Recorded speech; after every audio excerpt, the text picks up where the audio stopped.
जय श्री कृष्णा।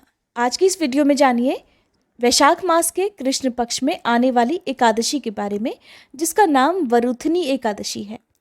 साल भर में कुल 24 एकादशी व्रत आते हैं, लेकिन इस बार अधिक मास होने के कारण एकादशी व्रतों की संख्या 26 होगी। एकादशी व्रत से बढ़कर अन्य कोई व्रत नहीं है। इस व्रत के नियम थोड़े कठिन जरूर होते हैं, लेकिन श्रद्धापूर्वक यदि पालन किया जाए तो जीवन में जो कुछ भी आप प्राप्त करना चाहते हैं वो आपको भगवान विष्णु की कृपा से प्राप्त हो सकता है। स्वयं भगवान श्री कृष्ण ने एकादशी व्रत की महिमा बताते हुए धर्मराज युधिष्ठिर से कहा था कि हे युधिष्ठिर, यदि सच्चे मन से एकादशी का उपवास रख लिया जाए तो न केवल इस जन्म के बल्कि अगले पिछले कई जन्मों के सभी पापों का नाश हो जाता है और ऐसे व्यक्ति को अंत में भगवान विष्णु के धाम वैकुंठ लोक में निवास मिलता है।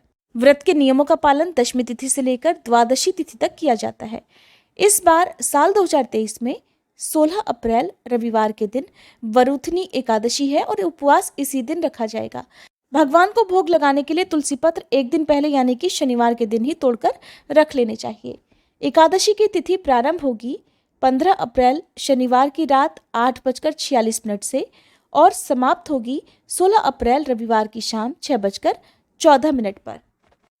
इस दिन सूर्योदय का समय रहेगा सुबह 6:09, सूर्यास्त का समय रहेगा शाम 6:44 और राहुकाल का समय रहेगा शाम 4:30 बजे से लेकर 6 बजे तक।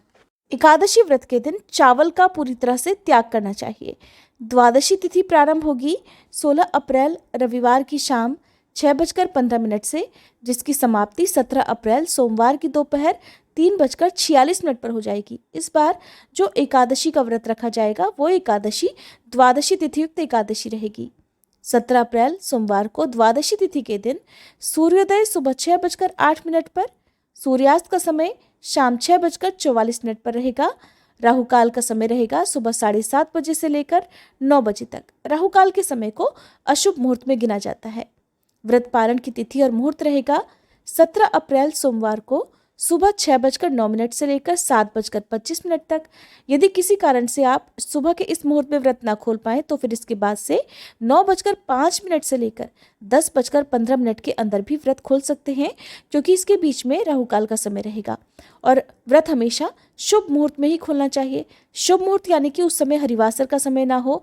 और यदि आप व्रत का पूर्ण फल प्राप्त करना चाहते हैं आपके द्वारा की गई पूजा पाठ या दान राहु और केतु ग्रह को ना जाए तो द्वादशी तिथि के दिन आपको राहु काल के समय का भी त्याग करना चाहिए। व्रत के दिन सुबह जल्दी उठकर स्नान आदि से निवृत्त होकर साफ स्वच्छ वस्त्र धारण कर पीले वस्त्र, पीले पुष्प और पीले फल फूल आदि से भगवान विष्णु का पूजन करना चाहिए। इस दिन भगवान विष्णु को भोग में केवल फलों का ही भोग लगाया जाता है, क्योंकि अन्न का इस दिन त्याग हर व्रती को करना चाहिए। साथ ही व्रत की कथा पढ़कर सुनकर अपना व्रत प्रारंभ करना चाहिए। शाम की पूजा करके फिर अगले दिन विधि विधान से पूजा करके अपनी सामर्थ्य के अनुसार दान देकर व्रत का पालना करना चाहिए। उम्मीद है ये जानकारी आपको पसंद आई होगी। वीडियो अगर अच्छी लगी हो तो लाइक करना मत भूलिएगा।